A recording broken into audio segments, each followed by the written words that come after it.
Good morning, my friends. What up? We know what time it is. It's coffee with Len time. Time for a cup of coffee. I hope you're going to have a wonderful day. A little overcast here, but burning off, and it's going to be a nice day. Thinking about dysfunctional families again, continuing to. Were your parents divorced?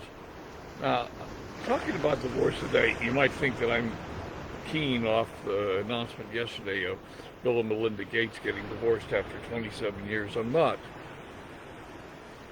But it is an interesting thing that's going on. The divorce rate in America is about 40% right now. Pretty high.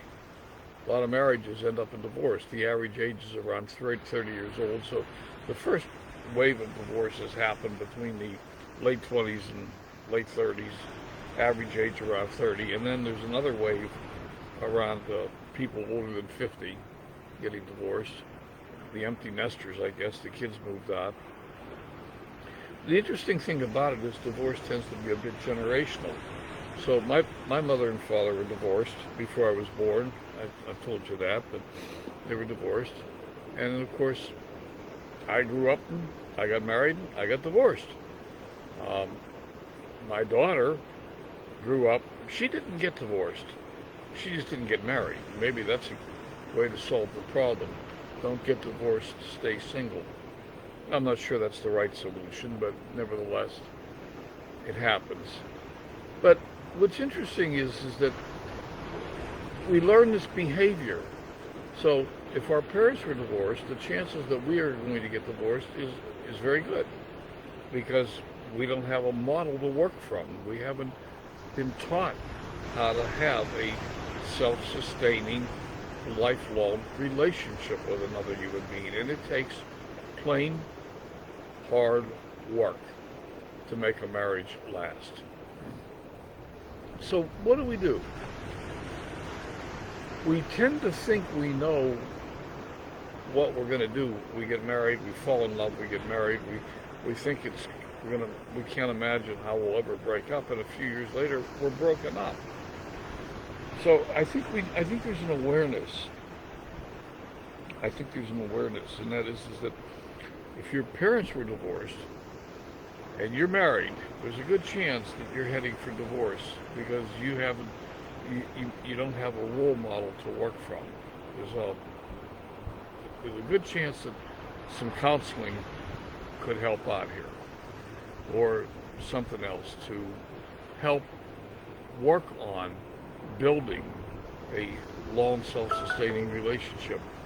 And there's also some attitudes in society. We tend to be we want it now, instant gratification society.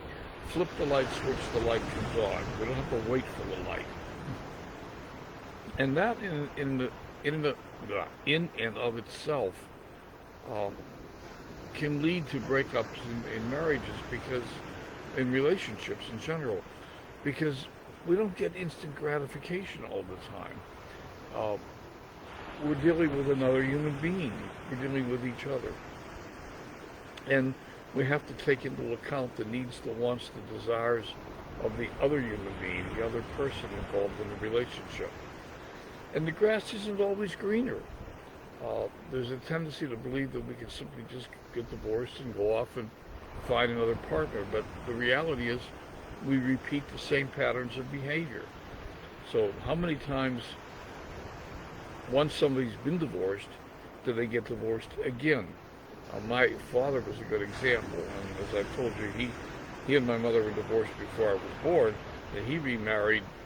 I believe he was married for the fourth time when he passed.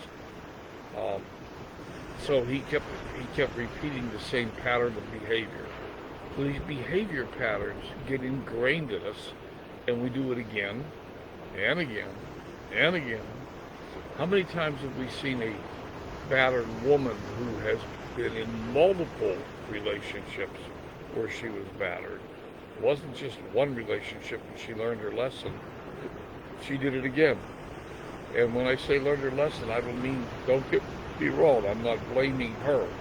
Um, I'm not blaming her for the physical or mental abuse, but I am pointing out that by law of attraction, we attract that into our lives. If our mindset is such that we believe we deserve it, even if that's a subconscious thing, we're going to attract it. So these patterns of behavior continue until they're interrupted, and it takes conscious effort to interrupt the pattern. That's the whole message of today's meandering thoughts. These patterns require effort, conscious effort, to interrupt the pattern. Just a thought for the day. Hey, I hope you're going to have a wonderful day as usual. I intend to be happy. I hope you do too. It's a choice, and remember, be compassionate. We'll talk again tomorrow. Meanwhile, let's have some coffee. Bye for now.